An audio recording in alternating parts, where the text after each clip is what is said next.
गुरुदेव के चरणों में मेरा बार बार नमोस्तु नमोस्तु नमोस्तु।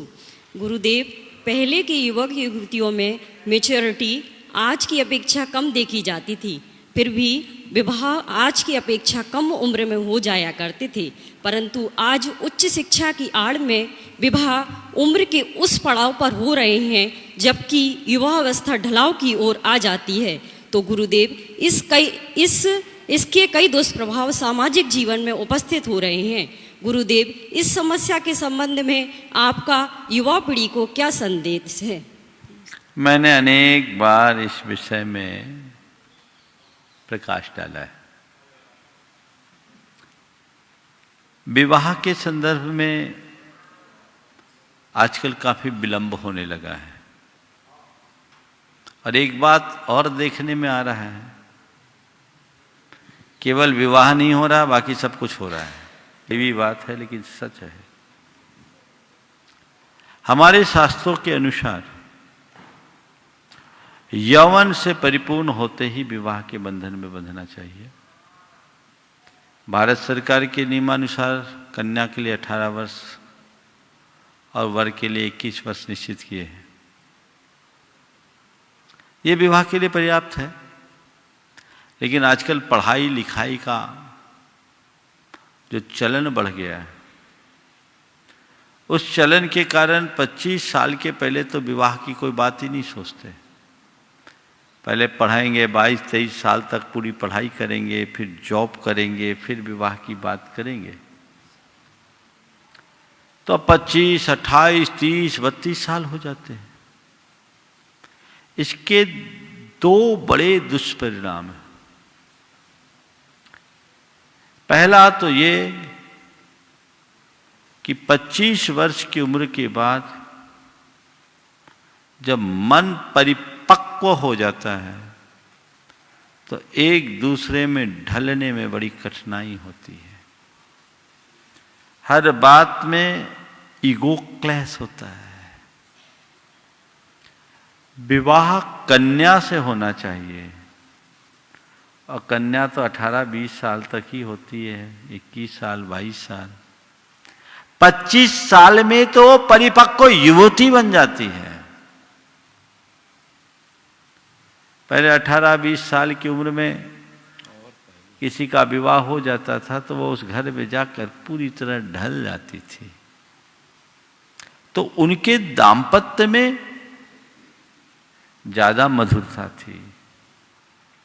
अब अधिक उम्र के बाद विवाह होने से ये चीजें देखने में आ रही हैं कि विवाह के बाद विवाद जारी रहते हैं और आजकल तलाक के केसेस जो बढ़ रहे हैं, ये एक बहुत चिंतनीय पहलू है।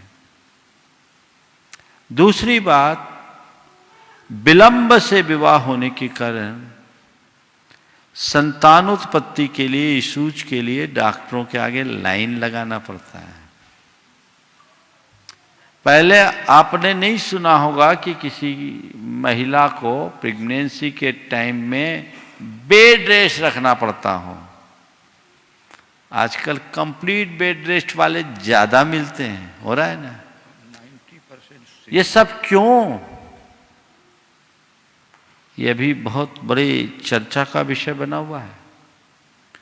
लेट मैरिज के होने वाले दुष्परिणामों पर लोग गंभीरता से चर्चा कर रहे हैं। इस पर विचार करना चाहिए। तीसरी बात इसके साथ जुड़ी हुई ये है कि ज्यादा पढ़ लिख जाने के बाद बराबरी का संबंध नहीं मिल पाता। मेरे संपर्क में ऐसे कई बड़े घराने के लोग हैं जिनके घर की बेटियां और कुछ के बेटे 34-34 साल के हो गए हैं, लेकिन उनके लायक लड़का नहीं मिल रहा है, क्योंकि इतना पढ़ा दिया है कि अब उसे समझा पाना भी मुश्किल है। बड़ी कठिनाइयां है। तो क्या महाराज फिर पढ़ाई रोक दी जाए? मेरा ये मानना है कि विवाह के बाद भी तो पढ़ाई की जा सकती है। आज के समय का एक जो गंदा चित्र है जिस पर आज के लोगों को बहुत कम पता है। मैं यहां उपस्थित लड़कियों से पूछता हूं, अपना नाम बताओ। अतिका जैन। कहां पढ़ती हो? जबलपुर में। कौन सी क्लास में हो? 3rd year. अच्छा, जो मैं बोलूं बिल्कुल बिना संकोच के बोलना। ये बताओ, तुम्हारे साथ पढ़ने वाली कितनी लड़कियां हैं जिनको तुम सही सलामत मानोगे? 1%। एक अपने आप को बचाया इसने। नहीं। चलो ठीक है, तुम आओ, बहुत अच्छा है। ये तो खैर संस्कारित है भी। चलिए, तुम अपना नाम बताओ। अदिति जैन। ये अदिति, हाँ बोलो, कहाँ पढ़ रही हो? इंदौर। सर, तुमसे भी वही सवाल करता हूँ, तुम जिनको जानती हो तुम्हारे साथ पढ़ने वाली लड़कियों में कितने % लड़कियाँ सही होगी? काफी कम। फिर भी परसेंटेज में? 2-3%। चलो, ये आज का चरित्र है, ये एक तस्वीर है। ये विकृतियां बहुत तेजी से हो रही है, बढ़ रही है। अगर बोलूं तो रोज अफेयर, रोज ब्रेकअप, यही चलता है कि नहीं चलता है? बोलो। अन्य प्रकार के अनाचार बहुत तेजी से, केवल लड़कियों में नहीं, लड़के भी कम नहीं है, लड़कों का भी हाल ज्यादा। अब चूंकि लड़के यहां बैठे नहीं उस उम्र के, इसलिए मैंने खड़ा नहीं किया। लेकिन ये समाज की एक विकृत तस्वीर है। तो एक दिन गुरुदेव ने कहा था, जो मुझे बहुत अच्छी लगी, कि 12वीं होते ही विवाह कर दो और आगे की पढ़ाई विवाह के बाद जारी रखो, कभी कुछ गड़बड़ी नहीं होगी। और ऐसा हो सकता है, इसी कंडीशन के साथ विवाह होना चाहिए। मैं ऐसे अनेक महिलाओं को जानता हूं जिन्होंने विवाह के उपरांत ग्रेजुएशन किया, LLB किया, हाई कोर्ट की जज बनी, डॉक्टर विमला जी अब रिटायर हो गई, IAS बनी विवाह के बाद, सारी पढ़ाई की विवाह के बाद। तो ये घर परिवार में भी ऐसा वातावरण मिलना चाहिए कि अगर किसी का विवाह हो गया है तो भी उसे पढ़ाई का अवसर दिया जा सके।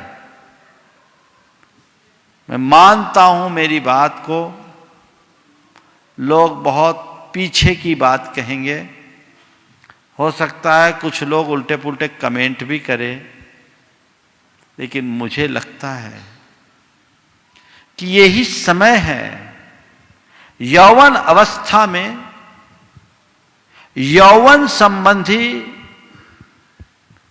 जो फीलिंग्स है वो आती हैं, इच्छाएं भावनाएं पनपती हैं, और जब उसकी पूर्ति नहीं हो पाती तो व्यक्ति कहीं न कहीं भटकता है। यदि ऐसे समय में विवाह की व्यवस्था हो जाए और अपने जीवन को बनाने के लिए आगे पढ़ाई लिखाई की व्यवस्था की जाए, तो मैं समझता हूं इसमें चरित्र भी सुरक्षित रहेगा और भविष्य भी। आज लोग केवल भविष्य की सुरक्षा की बात करते हैं, चरित्र को क्यों भुला के रखे हैं? हमें चरित्र को सुरक्षित रखना है, भविष्य अपने आप सुरक्षित होगा।